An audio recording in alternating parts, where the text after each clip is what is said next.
Okay, so I was talking about secondary data here. So this secondary data, as I was telling, this is collected by some other person, and you are going to use that data. There are two categories of secondary data here: published and unpublished data here. Published data is something which is already published in some book, magazine, website, newspaper, or in terms of report or anything. But other than that, there is many information which is unpublished in nature. So it may be in the form of a letter. Somebody has written a work diary. Okay, so that diary is not going to be published anywhere. So such kind of diaries, letters, or I can say, if you have written your own biographies, even that also information. So these kind of information may be available with the organizations, especially labor bureaus or government organizations. So with such kind of organizations, you can go and collect the data. So let us say employees have complained against their organization at the labor bureau. So you can go to labor bureau and collect the letters of complaint from that labor bureau. So this letter is not published anywhere, but it acts as a document of data for your reference or research. So you may be conducting a research on how many people have complained against the organization, right? So you may be conducting research related to that. So you wanted some data. So you can always go to labor bureaus and collect this kind of information. So this is not published anywhere else to the other common public. So for that reason, it is called as unpublished data here. So let us look into some more information about published, unpublished, and other kinds of secondary data. So these published sources sometimes are sorted out on different research topics, and they are published in various places. The authenticity of the data generated from these sources mainly depends on the writer and the publishing company here. So normally the responsibility of the data which is there in that book, magazine, newspaper, whatever it is, it depends on the writer and the publishing company themselves. So they will be held responsible with whatever is being printed in their magazine or book here. So you people all refer books of various publishers, McGraw Hill, then Pearson, Singage. So these are varieties of publishing companies, but they take full responsibility of the data which is there in the textbooks. So that is why every textbook will be going through a review by experts, and with their comments, the permission is given for publishing, because it becomes their responsibility if wrong information is provided in that particular book. So these published data, sometimes it may be free for the researcher, or sometimes you have to pay for the data here. So let us say if it is a textbook, you want that textbook, means you have to pay for it and buy the textbook. Okay, but whereas say census data is published on government websites, that is free of cost available. Anybody can go and log in and download the government data here. You want salary information about the automobile industry. There are many research agencies who collect salary data of these automobile industry or various industries, and they save that data in their organization. So you as a researcher, if you want, you can go and collect it from the research consultancy firms. Today, research is a very popular field when it comes to especially management students. If you are really good, you excel, and you really work hard towards building your analytical skills, means you have a great opportunity in the area of research to get a job, and these jobs are paid very heavily, because people who are into research and consultancy activities, you don't get many of them, but you have to be experienced, and also you have to be very good in your work. Then only you can enter into such field of jobs. So these published sources, as I told you, it may be in a printed format or an electric format, depending upon the writer or the publishing company's decisions. So these are published sources. Then we have books are an example of published sources here. A best and a traditional way, the most reliable way of collecting the data. So we people were studying the process of research. In that process of research, there was something called as literature review and theoretical background. So there, literature to collect the past data about research being conducted in the same area in which you are working or doing, so there you will be referring these books. Okay, so it will help you to do a literature review. It will help you to collect more information and understand the topic on which you are going to do the research. So these books will give you a very authentic source of authentic data to prepare your own literature review. So what is that literature review? We had already discussed, but in few words, literature review is something which is a process where you try to understand whether anybody else has conducted a research on that particular area where you are doing, or else what are the variables they have used, what kind of analytical tools they have used, and what I am using. So you are trying to prove that your research is something new and you are adding to the field of knowledge. So if somebody has done on the same topic, same sample, same area, same organization, what is the use of you doing it again? You will also get the same results, right? So your work should be something different. To prove that, you need to do a literature review. You should tell through literature review, you should tell that, see, these are the people who have done on these areas, I am doing it a bit differently. So to tell that, you need to conduct literature review. So, books can be the best source of information for conducting literature review here. Then we have journals also. Journals are normally technical journals, or they are based on some field of expert areas. Okay, so it may be like management, electrical, mechanical, or automobile, or I can say civil, right? So there are varieties of science, biology, zoology, right? Medicine. So such are the different areas in which journals are being published. And in those journals, we find small articles, okay, or research papers. So that research paper can also act as a very good secondary data. Okay, but these research papers, they have been prepared by somebody else and they have published that data in these journals. You can use these datas, but secondary data, guys, all of you remember, it should be acknowledged. Whatever data, secondary data you are using means, that is, you should say thank you to the writer and the publisher here.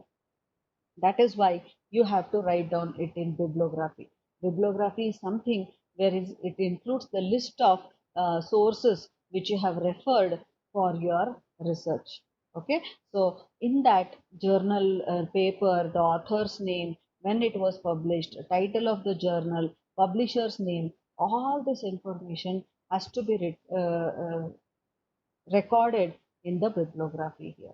So by recording it in the bibliography, what you are doing is you are acknowledging. Acknowledging means you are thanking the writer and the publisher here that they have provided data in their journal. We are using it for our research. But you may ask me another question, Madam, we have not met them also, we don't know them also. Of course, that is what you are, without their permission only, you are using their research, you are using their data. So that is why if you write their name and the journal name and the publisher's name and the page numbers and everything in your bibliography, it is indirectly thanking them for giving that data. So if it may be books, journals, newspapers, or any kind of published data you are referring, you should list it out in the bibliography. Then comes your newspapers. In the most cases, the information passed through a newspaper is normally reliable because they are passing it on to public. That means they have more responsibility to shoulder. That is why normally without proof, they don't publish any data in the newspapers. The same way with the news channels also. Okay, without any authentic scientific proof, they cannot publish wrong information on the newspapers or news channels. So that is why even that can also be a very good source of data for you people for your research. Other than that, we have various kinds of websites. Even company websites also can be a very good source of secondary data. So here, the company websites also are there. Other websites, like as I told you, ibef.com is a website where you will get data related to the industry. And what is industry? Industry means group of related companies together form a industry here. So this kind of websites are available where you can collect the data. So if you want the data related to survey, salary survey analysis, you can find it in SHRM website. Okay, www.shrm.com. So such kind of various websites are there where the data is published, and that data can be used for your research. But again, I tell you, whatever data you are using, especially the secondary data, you have to thank them directly or indirectly in that bibliography, right? You have to write the source of information in your bibliography list. Other than those published sources, there are a lot of unpublished sources. Nobody refers them, nobody uses them. Normally, people like you or us who are doing research in that particular area only can go and use that data. So, if you are doing a research on criminals, behavior of criminals, okay, so you can go to jail or police department and collect records from them. So that is unpublished, right? So here it is not published for the public here, but yes, you can still go and request for that data to use it for your research. So those example, that is an example for unpublished source. We have something called as blogs. Okay, so we have something called as blogs. There are websites, a small website or web pages created by people, and they will be sharing their views and opinions or articles on these blogs. If you want, you can uh, create those blogs, and if you are a very good writer, you can also write blogs and make your own blog and make it more popular. So there are various popular blogs which are being referred by experts when they are conducting research. Okay, so even these blogs, they, of course it is published in website, but it is not published for public. Okay, so it is on for your own purpose. You are just writing it down. It is just like writing in a book, but here instead of writing in a book, you are writing on internet. That is it. Okay, so we cannot call it as authentic published data. Okay, then a blogger may write good things about the product because he or she was paid to do so by the manufacturer sometimes. Okay, these things may not be true. So, in that case, if you rely upon blogs completely, you may go wrong with your research. So, whose data you are referring to, you should be very choosy on it, you should be very careful on it, you should be using the data on which you have trust only, right? So that is what is blogging. Then we have diaries.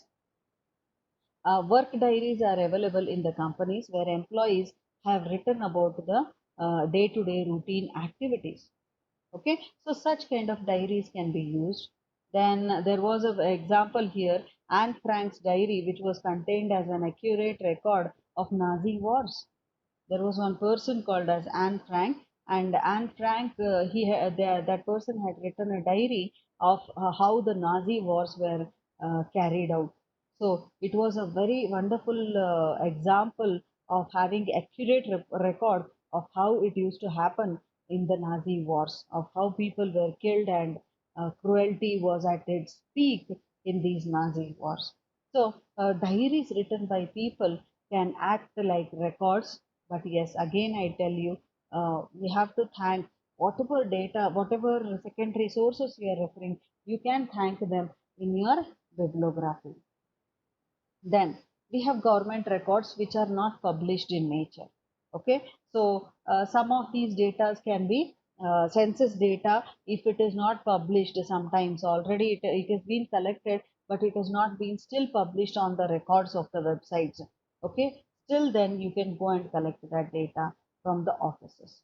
For one of the research which I had conducted around 8 to 10 years back, there was a very bad experience for me. I searched in internet in the government website where I could not get that census data. Okay, but when I went there, they had the soft copy. They put it in my pen drive and they handed over it to me. There are some health records which are not published regarding some patients. Okay, education institution records like how many students, who are the students, from there where they are coming in. All these are records government has, for example, you many people of you have got admission through PGCET or CET or anything like that. So this record is there with the government, but they don't publish it. So such kind of data can be collected with some contacts there, with permission of the concerned authorities there, which you can use it for your research. Then we have podcasts here, gradually becoming more common nowadays, and a lot of people today listen to them as an alternative to radio. So you can listen to the podcast of Mahabharata or Ramayana on Apple iPhones today. Okay, such information, the small these are like narrations which you can listen in these podcasts. Okay, the listeners can use it as even a sources of data nowadays.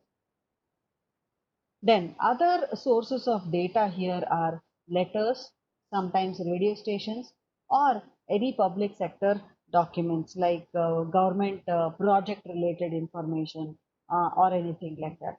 Such sources of information can be best examples of secondary data, but they are not published in nature, as I again told you. So these are various sources of secondary data, methods of collecting data and utilizing it for research. But as I'm telling you guys, this data is not at all a reliable form of data. Okay, so the reason why again I have told it is because it is not being collected by you. So for that reason, you should be very careful when you are collecting this data and using it for your research. You have to cross verify it. You have to ensure that the data is correct, and then only you can use it for your research. Now, let us look into some advantages of the secondary data. It is very easy to access. You don't need to break your heads with the respondents and ask them to fill the questionnaire and give it back to you. So that headache is zero here. It is available somewhere. You just have to download it, maybe on a mobile device, laptop, computer, whatever it is, you can easily access it. Sometimes this data is easily available in libraries or bookstores also, or you can even borrow it from some other people. The data is ready here, you can easily access it. Secondary data is sometimes inexpensive. The reason why is, let us say you are using interview method of collecting data. As I told you, it is a very costly affair. Here, the same data can be collected through some other source at a very little cost. But again, guys, there is a disadvantage here. Reliability comes into question. If you trust the source, well and good. Somebody has collected the data, kept it with them, they are selling it at a low cost for you. You can borrow it, you can take it at a very low cost and you can use it. uh, Examples of some books can also be borrowed by the public libraries, and you can easily access internet for varieties of textbooks or journals, free journals online, and you can use that data also. It is highly time saving. You can sit in your own place and you can download. And as we are all tech savvy today, we are accessing data online. Huge data. It is easily available on websites today, in on internet today. You can access it anytime. Use it uh, as and when you want. Right? So it is highly time saving. You don't need to break your heads in collecting that data. And some disadvantages.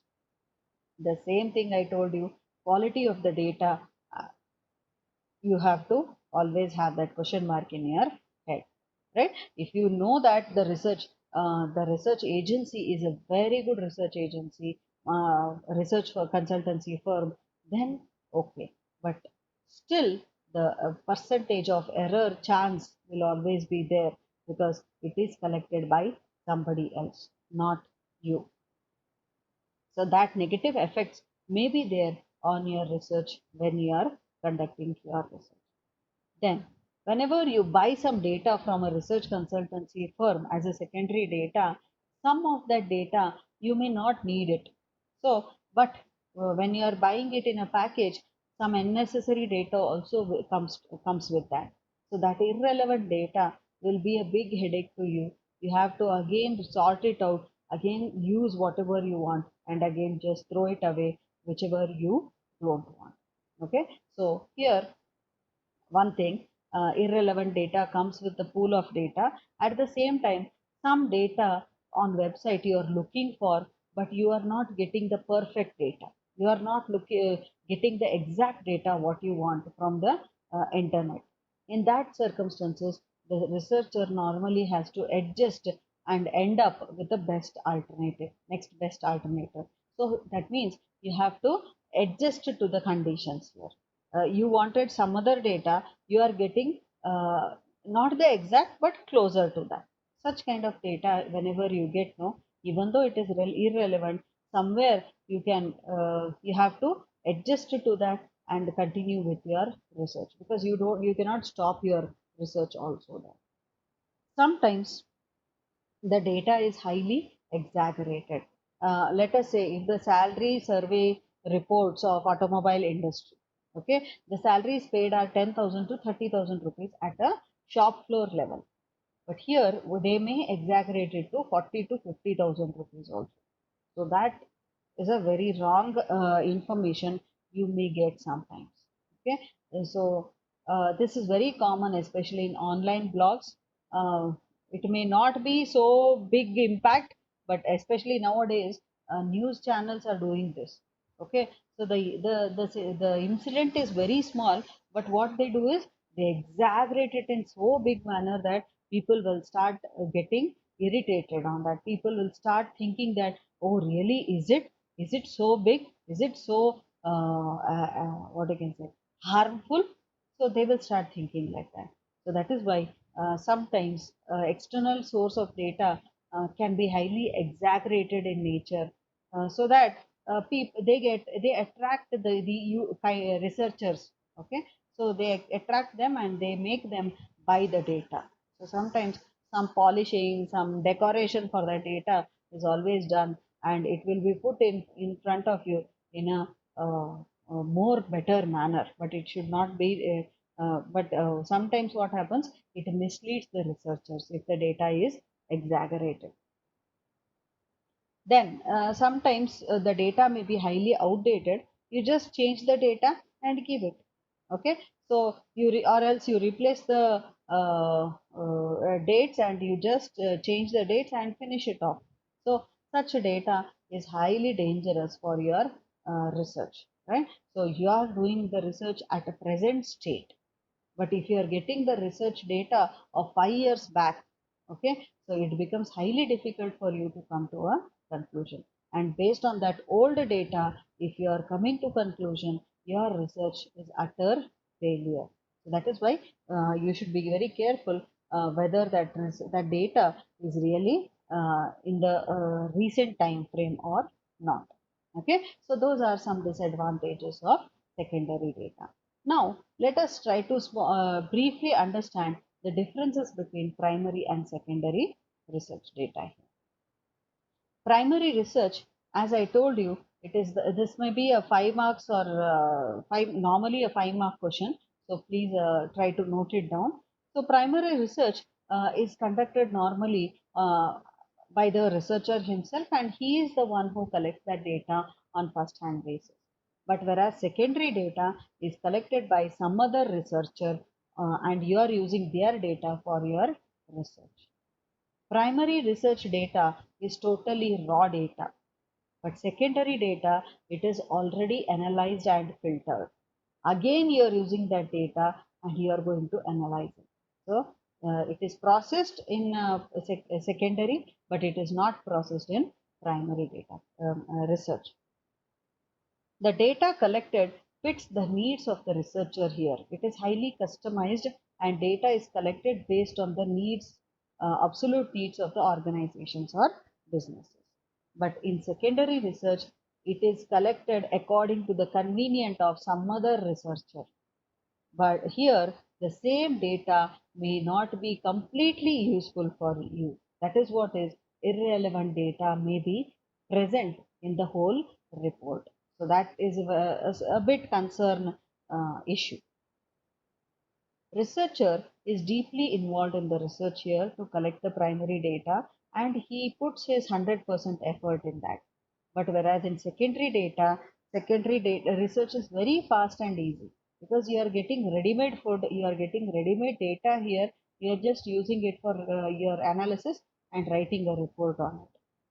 Primary research is highly expensive and consumes lot of time to collect and analyze the data. But secondary research is quick, very cheap compared to primary research. And here the only concern is the researcher should know where to explore and get the proper information, correct information for the research. So these are few differences you can find in primary and secondary research methods. Okay, so thank you for guys for your concentration today. Now you can all unmute your mics to have some question answer session.